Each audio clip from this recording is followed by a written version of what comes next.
अस्सलाम वालेकुम वरहमतुल्लाह। अज़ीज़ तलबा, आज हम कलिमा या कलाम की किस्में सीखेंगे। अंग्रेज़ी में आप इसे पार्ट्स ऑफ स्पीच कहते हैं, तो उर्दू में हम इसे कलिमा या कलाम कहते हैं। कलिमा की 6 किस्में हैं उर्दू ज़ुबान में।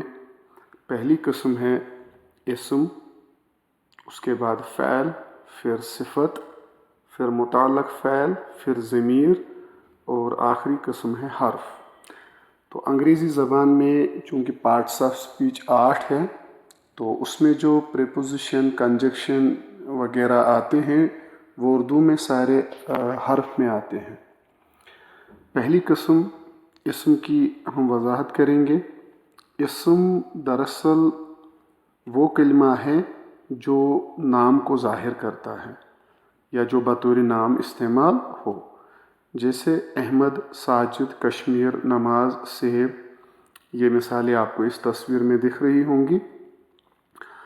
और फिर चंद मिसालें हम ले लेंगे, चंद जुमले, जैसे अहमद खेलता है, साजिद नेक है, कश्मीर खूबसूरत है, नमाज इबादत है, सेब मीठा है।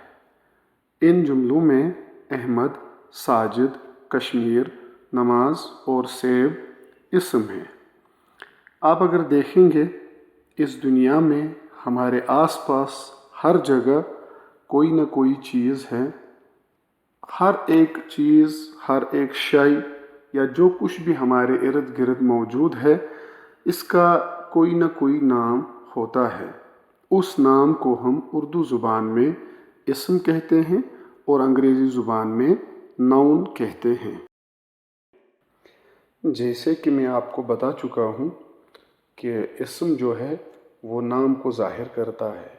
जैसे शख्सों के नाम अहमद, महमूद, काशिफ, असलम, ज़ैनब, राजा, अब्दुल्ला वगैरह। जानवरों के नाम जैसे गाय, भेड़, बकरी, घोड़ा वगैरह।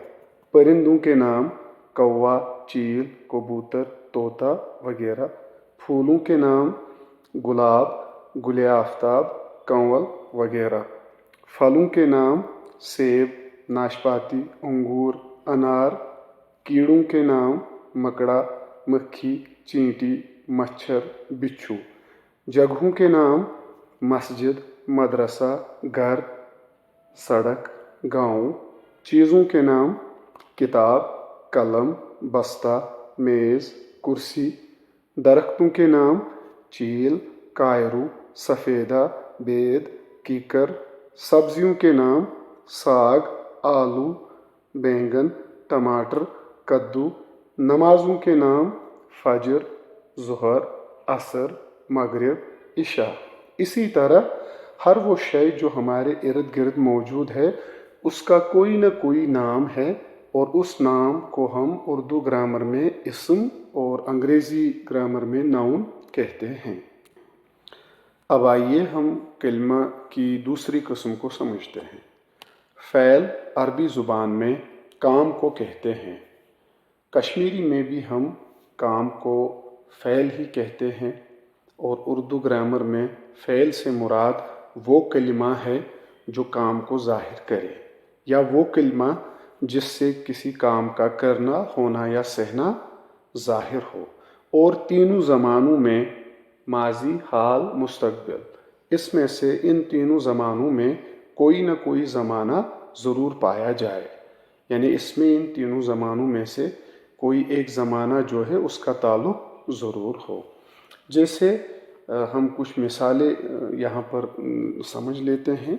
जैसे अहमद ने रोटी खाई, तो इसमें रोटी खाने का काम ज़ाहिर किया गया है, तो कलिमा खाई जो है वो फ़ैल है। इसी तरह अमजद ने ख़त लिखा, तो लिखा इसमें फ़ैल है। फ़ैल जो है ये दो तरह का होता है, एक जिसे हम फ़ैल नाकिस कहते हैं और दूसरा फ़ैल ताम। फ़ैल नाकिस वो फ़ैल है जो हमें बज़ाहिर फ़ाल लगता है लेकिन उससे कोई काम ज़ाहिर नहीं होता। جیسے چھوٹی ہیں، بڑی ہیں اور تھا وغیرہ ہم استعمال کرتے ہیں۔ دوسری قسم ہے فعل تام، جسے ہم انگریزی زبان میں مین ورب کہتے ہیں۔ تو یہ وہ کلمہ ہے جس سے کام کا کرنا، ہونا یا سہنا پایا جائے۔ جیسے میں نے اوپر چند مثالیں دی تھی، اس میں امجد نے خط لکھا، تو لکھا، کھایا، بولا وغیرہ یہ فعل ہے۔ ساجد نے خط لکھا، اس میں ماضی کا زمانہ آتا ہے۔ اسی طرح ساجد خط لکھے گا، اس میں مستقبل کا زمانہ آ رہا ہے، اور ساجد خط لکھ رہا ہے، اس میں حال جو ہے وہ ظاہر ہو رہا ہے۔ تو فعل کام کو ظاہر کرتا ہے، اور تینوں زمانوں میں کسی نہ کسی زمانے کا تعلق اس کے ساتھ ہوتا ہے۔ اب ہم کلمہ کی تیسری قسم یعنی صفت پر گفتگو کریں گے۔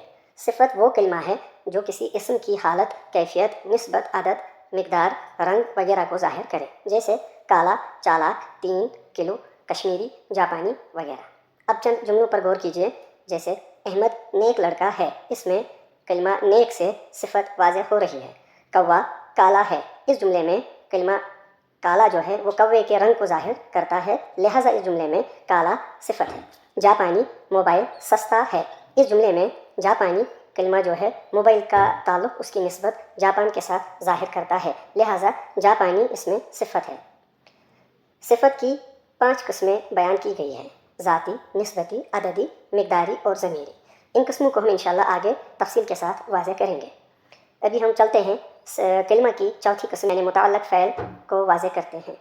متعلق فعل وہ کلمہ ہے جو فعل یا صفت کے ساتھ آ کر اس کے معنی میں اضافہ کرے، جیسے بشیر تیز دوڑتا ہے، یہاں پر لفظ تیز سے اس کے معنی میں مزید اضافہ ہوا۔ اسی طرح اسلم بہت ہنسا، اس جملے میں ہنسا فعل کی مزید وضاحت کلمہ بہت کی مدد سے ہوئی ہے، لہٰذا یہ متعلق فعل ہے۔ اسی طرح گھوڑا تیز دوڑا، اس جملے میں تیز متعلق فعل ہے۔ ان مثالوں پر غور کر کے ہمیں معلوم ہو جاتا ہے تیز اور بہت بطور متعلق فعل استعمال ہوئے ہیں۔ اب آئیے کلمہ کی 5ویں قسم یعنی ضمیر پر غور کریں۔ ضمیر وہ کلمہ ہے جو اسم کی جگہ استعمال ہوتا ہے، یا وہ کلمہ جو اسم کے بدلے استعمال ہو یا اسم کا قائم مقام ہو، جیسے احمد نیک ہے، وہ ذہین لڑکا ہے، اس کا ایک اور بھائی ہے۔ اس مثال میں احمد اسم ہے، دوسرے جملے میں ہم نے احمد کی جگہ وہ استعمال کیا ہے، اور تیسرے جملے میں ہم نے احمد کی جگہ اس استعمال کیا ہے، تو اس مثال میں وہ اور اس بطور ضمیر استعمال ہوئے ہیں۔ اب آئیے آخری قسم کلمہ کی یعنی حرف پر گفتگو کرتے ہیں۔ حرف وہ کلمہ ہے جو نہ تو اسم ہوتا ہے، نہ فعل ہوتا ہے، نہ صفت، البتہ یہ اسموں، جملوں یا اسم اور فعل کو آپس میں ملاتا ہے، جیسے دن اور رات، یہاں پر اسم دن اور اسم رات کو اور کلمہ کی مدد سے جوڑا گیا۔ اسی طرح احمد اسکول تک گیا، یہاں پر اسکول جو ہے یہ اسم ہے اور گیا فعل ہے، ان دو اس اسم اور فعل کو ہم نے حرف تک کی مدد سے ملایا۔ تو حرف جو ہے یہ دو اسموں، جملوں یا اسم اور فعل کو آپس میں ملاتا ہے اور ان کے درمیان کوئی تعلق پیدا کرتا ہے۔ مزید مثالوں پر غور کیجیے، احمد کی دکان، صالح کا گھر، ان مثالوں میں کی اور کا حرف کے طور پر استعمال ہوئے ہیں۔ شکریہ۔